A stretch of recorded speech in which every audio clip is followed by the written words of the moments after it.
ஹயாமி ஜப்பான்ல ஒரு பெரிய பவர் நாடு கட்டுறாரு.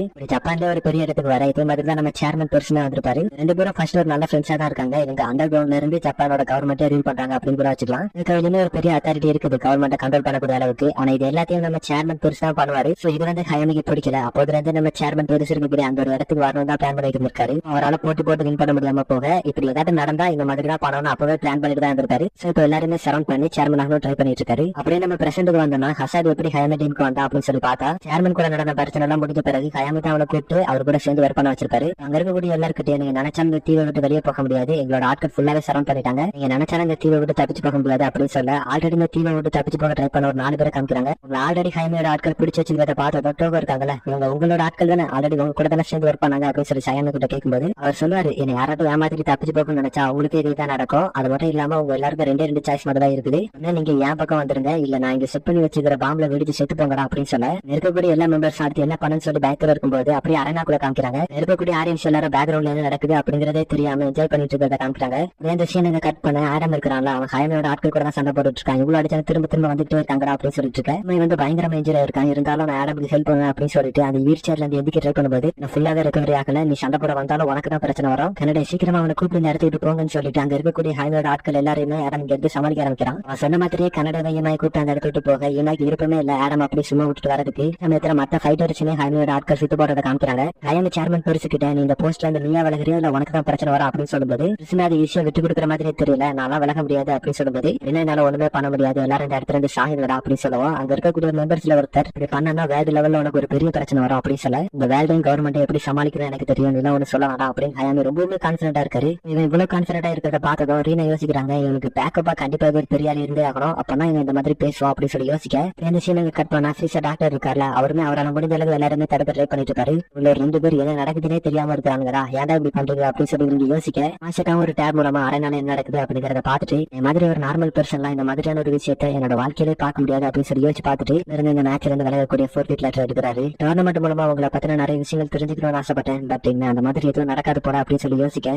இந்த சீனாக கட் பண்ண ஸ்ட்ரென்த்னா என்ன அப்படிங்கிற ஒரு கேள்வியோட ஒரு பிளாஷ்பேக் ஆரம்பிக்குது. நம்ம ஹீரோ ஒரு டீனேஜ் வயசுல இருக்கிறாரு. அதுல நம்ம ஹீரோ வாழ்ந்துட்டு இருக்கக்கூடிய அந்த ஒரு இடத்துல அதுல ஒருத்தன் டக்லிங் எல்லாம் பண்ணிக்கிட்டு இருப்பான். அவன் கிட்ட போய் வா என் கூட சண்டை போடு அப்படின்னு சொல்லி கேட்கும்போது சரி நீ வாடா, என்ன சொன்னாலும் கேட்கற மாதிரி தெரியல, அவன் சண்டை போடலாம் அப்படின்னு சொல்லி சண்டைக்கு தயாராக இந்த பேரும் சண்டை போட தயாராகிறாங்க. நம்ம ஹீரோ தூக்கி போட்டுட்டு நல்லா மங்கு குத்திட்டு இருப்பானா. நம்ம ஹீரோ அவனை தள்ளி விட்டு டேடி உனக்கு என்னடா வேணும் அப்படின்னு சொல்லி அவன் கேட்க நம்ம ஹீரோ திருப்பி எதுவுமே சொல்லல. ஆனா அதுக்கு பதிலா கிட்ட இருக்கக்கூடிய சிலிக்கன் பாட்டெல்லாம் எடுத்து அந்த கிரவுண்ட் ஃபுல்லா உடச்சு போட இது பண்றதுனால என்ன தோக்கடிக்க முடியும் நினைக்காதா அப்படின்னு சொல்லி அவன் சொல்லும்போது மறுபடியும் 2 பேருக்கு இடையில சண்டை ஸ்டார்ட் ஆகுது. 2 பேரும் பயங்கரமா சண்டை போடுறாங்க. அப்பதான் நம்ம ஹீரோ என்ன பண்ணுவாருன்னா தெரிஞ்சு வந்து அவனை பிடிக்க ட்ரை பண்ணுவாரா, இதை பார்த்தா அவனும் இதெல்லாம் என்கிட்ட ஒர்க் ஆக போறதில்ல தம்பி அப்படின்னு சொல்லி யோசிக்க என்ன விழுந்துருச்சு அவனோட மூஞ்சில ஒரு பஞ்சு. இதை அவன் எதிர்பார்க்கவே இல்ல, கொலாப்ஸ் ஆகி கீழே விழுந்துருவான். நம்ம ஹீரோவை பார்த்து ஒரு சவுண்ட் கேட்கும், இந்த மாதிரி நீ சண்டை போடும்போது கொஞ்சம் கிரியேட்டிவிட்டி ஆட் பண்ணாலும் போதும், உன்னை விட ஸ்ட்ராங்கான ஆப் பண்ணா ஈஸியாக தோக்கடிச்சலாம் அப்படின்னு சொல்லிட்டு டக்கிட்ட அங்க இருந்து நடந்து வர ஹீரோவை பார்த்து என்னைக்கான ட்ரைனிங் முடிஞ்சிருச்சு அவனுக்கு அப்படின்னு சொல்லும்போது முடிஞ்சிருச்சா என்னால இனிமே சண்டை போட முடியும் அப்படின்னு நம்ம ஹீரோ சொல்லும்போது தெரியுது நீ வந்து இனிமே டயர்ட் ஆகல, நிறைய கத்துக்கணும்னு ஆசைப்படுறேன், பட் எனக்கு இது போதும் அப்படின்னு சொல்லிட்டு அவரோட இடத்துக்கு நம்ம ஹீரோ கூப்பிட்டு போயிட்டு இடத்துல வச்சு நம்ம ஹீரோக்கு எப்படி ஸ்டான்ஸ் வைக்கணும், அந்த இடத்துல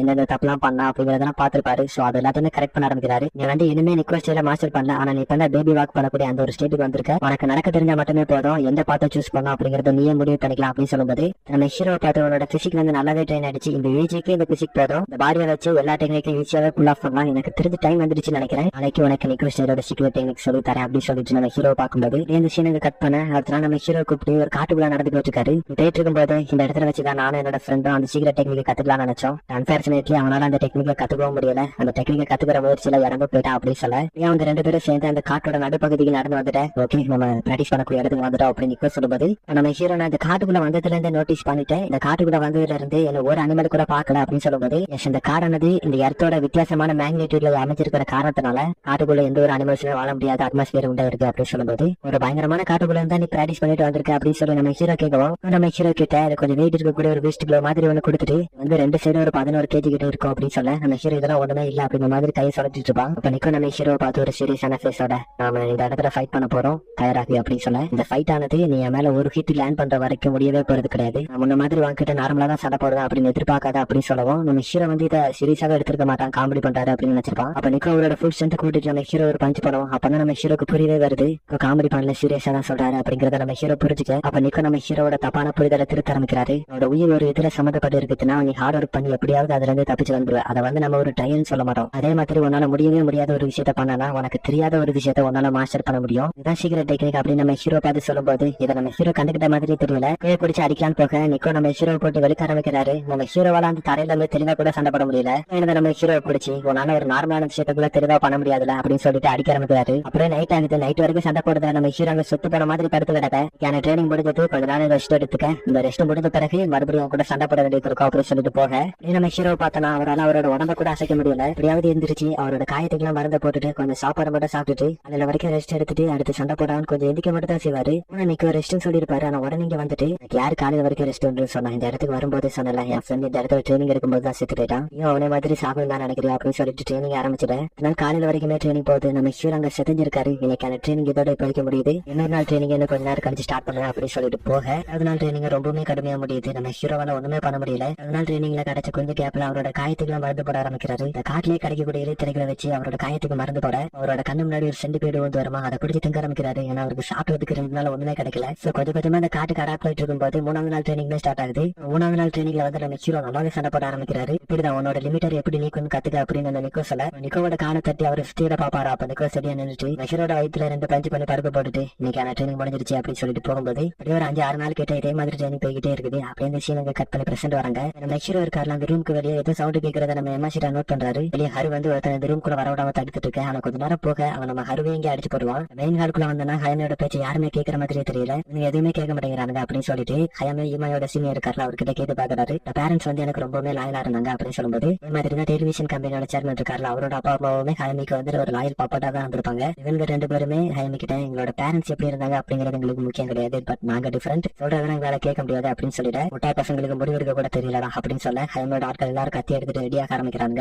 நம்ம குறை ஃபேமிலியோட தாத்தா இருக்காருல அவர் ஒரு மாதிரி சிரிப்பாரு. ஹயமிக்கு ஒண்ணுமே புரியல, நீ பேருக்கு இந்த மாதிரி சிரிச்சிட்டு இருக்கா அப்படின்னு சொல்லி பார்க்கும்போது இருக்கக்கூடிய கிளாஸ் ஃபோரை உடச்சிட்டு குறை ஃபேமிலியோட மெம்பர்ஸ் எல்லாம் கீழே இறங்குவாங்களா. தாத்தா பேச ஆரம்பிக்கிறாரு. நீ வந்து உன்னோட பிளான வந்து கரெக்டா எக்ஸிக்யூட் பண்ற அப்படின்னு நினைச்சிட்டு இருக்க, நீ மேட்ச்ல தோத்து போன பிறகு இந்த மாதிரி பண்ணுவேன் அப்படிங்கறது எனக்கு ஆல்ரெடி தெரியும். அதனாலதான் இந்த 50 பேரும் இந்த ஐஸ்லாண்டை விட்டு எவாகேட் பண்ணி வச்சிருந்தேன், இப்போ மாட்டிக்கிட்டாங்க அப்படின்னு சொல்ல ஹயமிக்கு வந்து கடுப்பா இருக்கும், என்னடா நடக்குது அப்படின்ட்டு. ஹயமி ஆட்கள்ல ஒருத்தன் இவங்க எல்லாரையும் கொண்டுட்டா நமக்கு தான் பிரச்சனை இல்லையா அப்படின்னு சொல்லிட்டு முன்னாடி வர கேட்டாரே. ஆனா அவனோட டேஸ்டுக்கு ஏத்த மாதிரி ஒருத்தன் இருக்கா அப்படிங்கிறது தெரிஞ்சதா ரொம்பவே ஹைப் ஆவான். நான் கூட சண்டை போட போறேன் அப்படின்னு சொல்லிட்டு முன்னாடி வர பின்னாடி இருந்து ஒருத்தர் ரேயான் கிட்ட அவன் அப்போதுல இருந்து ஒரு மாதிரி தான் பேசிட்டு இருக்கான், அவன் கூட நான் அப்போதுல இருந்து சண்டை போடும் தான் நினைச்சிட்டு இருந்தேன் அப்படின்னு சொல்லிட்டு முன்னாடி வர அந்த பாடிகார்டும் அவரை பார்த்துட்டு நீயே தேங்க் ஆக வேண்டியது ஆனா ஆக முடியாம டிராப் அவுட் ஆயிட்டேன், இல்ல அடிச்சு கொள்ள போறியா அப்படின்னு சொல்லிட்டு 2 பேரும் இங்க சண்டை போட தயாரிட்டு இருக்கும்போது அந்த சீனங்க கட் பண்ண ஆடம் இருக்கான இன்னுமே அந்த பாடிகார்ட்ஸ் கூட சண்டை போட்டுட்டு இருக்கான். சமயத்துல ஈமா இருக்கான அவனுமே ஆடம் இப்படி விட்டுட்டு வந்துட்டுமே அப்படிங்கிற ஒரு வருத்தத்துல இருக்கிறத பார்த்ததும் இந்த பாரு ஈமா ஆடம் இவ்வளவுக்குள்ள கஷ்டப்பட்டு உன்னை தப்பிக்க வச்சுட்டு வீணாயிடக்கூடாது அப்படின்னு சொல்லும்போது கேட்டுக்கிறான். சரி நம்ம தான் தேவையில்லாம பண்ணிட்டு இருக்கோம் போல அப்படின்னு சொல்லிட்டு சமாதானமாக அப்ப அந்த இடத்துக்கு ஹேமியோட பாடிகார்டு ஒருத்தர் வந்துடுவானா. அவன் ஈமா கிட்ட வந்துட்டு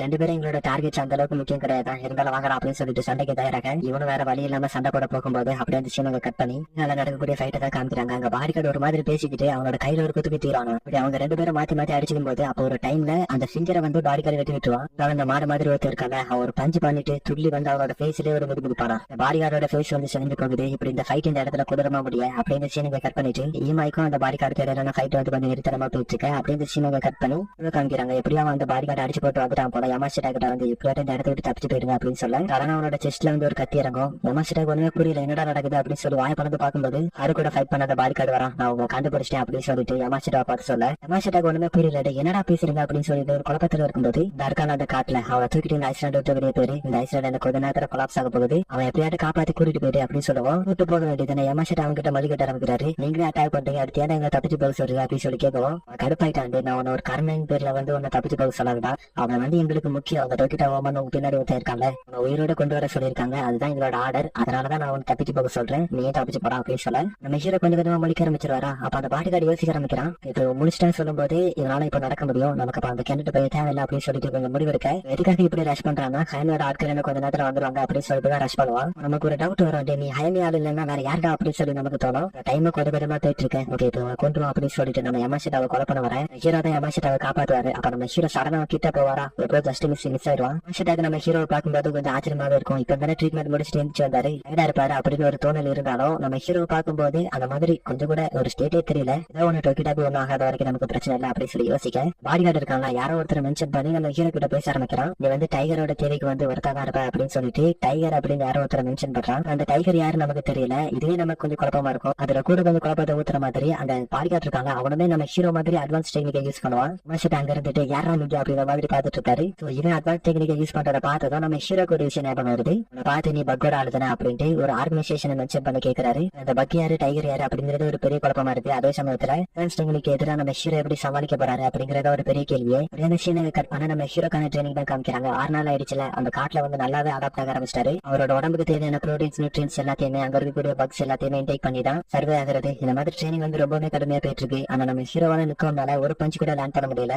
ஒரு நாள் நைட்டு ரெஸ்ட் எடுக்கும்போது யோசிக்கிறாரு, பாடி இப்ப இருக்கக்கூடிய கண்டிஷனுக்கு என்ன எத்தனை நாள் ட்ரெயின் போனாலும் என்னால வின் பண்ண முடியுமா அப்படிங்கறது எனக்கு தெரியாது. இப்படி யோசிச்சுட்டு இருக்கும்போது தான் அவரோட கையில இருக்கக்கூடிய வெயிட்டை வந்து கவனிக்க ஆரம்பிக்கிறாரு. நிக்கோ அந்த வெயிட்டை நம்ம ஹீரோ கையில கொடுக்கும் போதே அந்த கிளவுஸ் வந்து எந்த அளவுக்கு வெயிட்டா இருக்கும் அப்படிங்கறத பத்தி நிக்கோ வந்து அந்த அளவுக்கு ஒரி பண்ணிருக்க மாட்டாரு. சரி, அப்ப அந்த 40 கிலோ உள்ள கிளவுஸ் அவரோட கையை ஸ்ட்ரென்தன் பண்றதுக்காக இல்லனா அப்ப எதுக்காக இருக்கும் அப்படின்னு சொல்லி யோசிக்க அங்க நம்ம ஹீரோவால முடியாம ஒரு கம்ஃபர்டபுளான பொசிஷன்ல படுத்தா நல்லா இருக்கும் அப்படின்னு சொல்லிட்டு படுத்து போகும்போது அந்த கம்ஃபர்டபுளான பொசிஷன் அப்படிங்கிற அந்த வேர்டு நம்ம ஹீரோவோட மைண்ட்ல வந்து ஸ்பார்க் ஆயிருக்கும். நம்ம ஹீரோ என்ன பண்ணாரு அப்படிங்கிறது காமிக்கல. பட் நிக்கோட செஸ்ட்ல வந்து ஒரு ஹிட் விழுந்திருக்கும். அதான் நிக்கோ நம்ம ஹீரோவை பார்த்து, நீ ஸ்ட்ரகிளிங் லைனோட ஸ்டார்டிங் பாயிண்ட்க்கு இப்ப தான் வந்திருக்க. இப்ப நீ உன் கையில இருக்கக்கூடிய வெயிட்டை வந்து கீழே இருக்கிக்க, நானும் என் உடம்புல இருக்கக்கூடிய வெயிட்டை கீழே இருக்கிறேன் அப்படின்னு சொல்லிட்டு ஒரு பெரிய செஸ்ட் பேர கீழே தூக்கி வீசுவாரு. வீசுக்கு பின்னாடி தான் நமக்கு தேவையானது எல்லாத்தையும் நம்மளால கத்துக்க முடியும் அப்படின்னு நிக்கோ சொல்ல 2 பேரும் மறுபடியும் சண்டை போட ஆரம்பிக்கிறாங்க. இந்த தடவை நம்ம ஹீரோவா ரொம்பவும் ஸ்டேபிளா சண்டை போட ஆரம்பிக்கிறாரு. நிக்கோட பஞ்சுக்கு கிணத்து ஈஸியா தடுக்கிறதா இருக்கட்டும். அதே சமயத்துல பின்னாடி போகும்போது ஒரு ஷார்ப்பான பாறை இருக்குமா கூட நம்ம ஹீரோவால பார்க்காம சென்ஸ் பண்ண முடியுது. அதே சமயத்துல நிக்கோ பஞ்ச் பண்ண வரும்போது அப்படியே ஒரு பிளாஷ் இங்க நம்ம ஹீரோ கூட அட்வான்ஸ் டெக்னிக் யூஸ் பண்ணிட்டு சண்டை போட வந்திருப்பாங்க.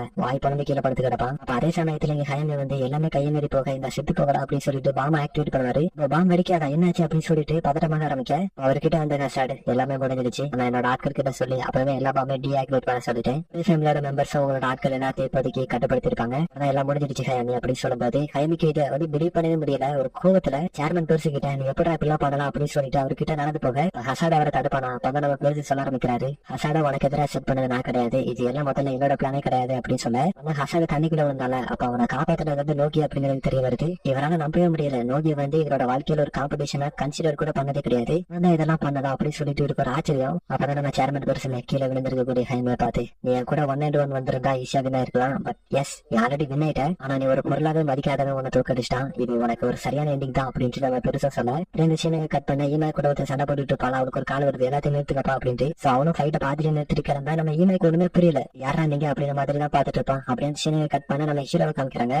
அங்க இருந்து என்ன மாதிரியான மூடா அப்படின்ற மாதிரி பாத்துட்டு இருக்க சின்ன பிளாஷ்பேக் நம்ம நிக்கோக்கும் நம்ம ஹீரோக்கு இடையில நடந்த ஃபைட்ல என்ன நடந்துச்சு அப்படிங்கறத காமிக்கிறாங்க. ஹீரோ வந்து நிக்கோவை ஹெவியாவே இன்ஜூர் பண்ணிருப்பாரு. சோ நிக்கோ நீ வந்து அந்த சீக்ரெட் டெக்னிக்கை கத்துக்கிட்ட அப்படின்னு சொல்ல அந்த பிளாஷ்பேக் வந்து அந்த இடத்துல ரெண்டாகுது. அதே சமயத்துல அக்கா இருக்காங்க, அதுல ஒருத்தனை பிடிச்சி மூஞ்சி பிடிச்சு நசுக்கிட்டு இருப்பான். அப்ப அந்த இடத்துக்கு வந்து சாங் என்ன சொல்லுவாங்க, யாரையும் கொண்டாத அதுதான் நம்ம மாஸ்டரோட ஆர்டர் அப்படின்னு சொல்ல அவனோட பாடி கார்டை கொண்டாம விட்டுருவான். பட் ஆனா அவனுக்கு வந்து அவன் ஊரோட விட்டது பிடிக்கல, ஜஸ்டிஸ் ஜஸ்டிஸ் அப்படின்னு சொல்லி சுத்திட்டு இருக்கான். இந்த சீனை கட் பண்ண நம்ம சேர்மன் பெருசா காமிக்கிறாங்க. அதே இடத்துல தான் நம்ம கூரை ஃபேமிலியோட தாத்தா இருப்பாரு. இவங்க 2 பேரும் இங்க இருக்கக்கூடிய ஆடியன்ஸ் எல்லாரும் பின்னாடி நடந்த சேஸ் பத்தி தெரியாம இருக்காங்களா அதை பத்தி பேசுவாங்க. சேர்மன் பெருசுமே தாத்தா கிட்ட அவர் வழி எல்லா பிரச்சனையும் முடிஞ்சிருச்சு மாதிரி சொல்ல அந்த பக் அப்படிங்கிற அந்த ஆளை பத்தின பேச்சு வந்து அடிபடுது. அந்த பக் அப்படின்னு ஒரு ஆர்கனைசேஷன் சொல்றாங்க. அவனுக்கு வந்து இந்த ஏசியா கான்டினென்ட்ல உள்ள எல்லா அண்டர் கிரவுண்ட் பிசினஸ் மாதிரியான ஒரு விஷயங்களை கண்ட்ரோல் பண்ணக்கூடியது அந்த பக் ஆர்கனைசேஷன் தான். இவனுக்கு ஹயாமி ஒரு பப்பட் மாதிரி யூஸ் பண்ணி இந்த கென்கன் அசோசியேஷனையும் அவங்களுக்கு கீழே கொண்டு வரலாம் ட்ரை பண்ணிருக்காங்க. பட் ஆனா அவங்களால இப்போதைக்கு இது முடியாம போக தாத்தா வந்து பெருசு கிட்ட சொல்றாரு, நான் வந்து 800 ரிப்போர்ட்டையும் கேள்விப்பட்டேன், கிட்ட ஓமா இருக்கான்ல அவன் இந்த கன்ஃபியூஷனுக்கு நடுவில் அவனை கிட்ட பண்ண ட்ரை பண்ணிருக்காங்க. ஏறி நம்ம சேர்மன் பெருசும் அவனே தூக்க ட்ரை பண்ணாங்க. நான் நினைச்சேன் அப்படின்ற மாதிரி பேச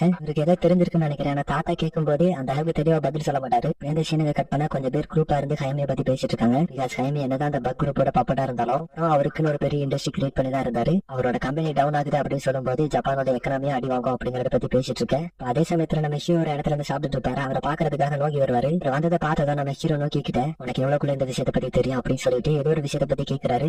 நோக்கி நீ எதை பத்தி பேசுற அப்படிங்கறது எனக்கு தெரியல அப்படிங்கிற மாதிரி சொல்ல 3 மேட்ச் மட்டும் தான் இருக்குது. அந்த 3 மேட்ச்ல நான் வின் ஆன பிறகு நீ எல்லாத்தையும் என்கிட்ட சொல்ற அப்படின்னு சொல்லிட்டு போக என்ன சீக்ரெட் அப்படிங்கறது தெரியல. ஆனா அதே சமயத்துல அக்கியாமா நம்ம ஹீரோ பத்தி என்ன யோசிக்கிறாங்கன்னா நம்ம ஹீரோட ஆரா வந்து எப்பவுமே அரகண்டா ஒரு மாதிரி சிடுசிடுன்னு இருப்பாரு. ஆனா இப்போ ஒரு கூல் மைண்டடா ஒரு செல்ஃப் ரியலைசேஷன் இருந்த மாதிரி இருக்காரு அப்படின்ற மாதிரி அவங்களுக்கு தோணுது. நம்ம ஹீரோ போயிட்டு இருப்பாரு. அப்ப யமாஷிட்டா நம்ம ஹீரோவை நிறுத்தி சொல்றதை நீங்க கேட்டுதான் ஆகணும், நான் யமாஷிட்டா கார்பரேஷன் இந்த போட்டியில இருந்து விலகிறேன் அப்படின்னு நம்ம ஹீரோ கிட்ட சொல்ல நம்ம ஹீரோன்னு சொல்லல அப்படி ஒரு மாதிரி சிரிச்சுட்டு அப்படி நடந்து போக கொஞ்ச தூரம் நடந்து போன பிறகு அவரோட வாயில இருந்து மறுபடியும் பிளட் வர ஆரம்பிக்குது. அவருக்கு அவரே சொல்லிக்கிறாரு, என்ன 3 மேட்ச் மட்டும் தான் இருக்குது, எப்படியோட தாங்கிக்க அப்படின்னு அவரோட மனசுக்கு அவரே சொல்ல அதோட இந்த எபிசோட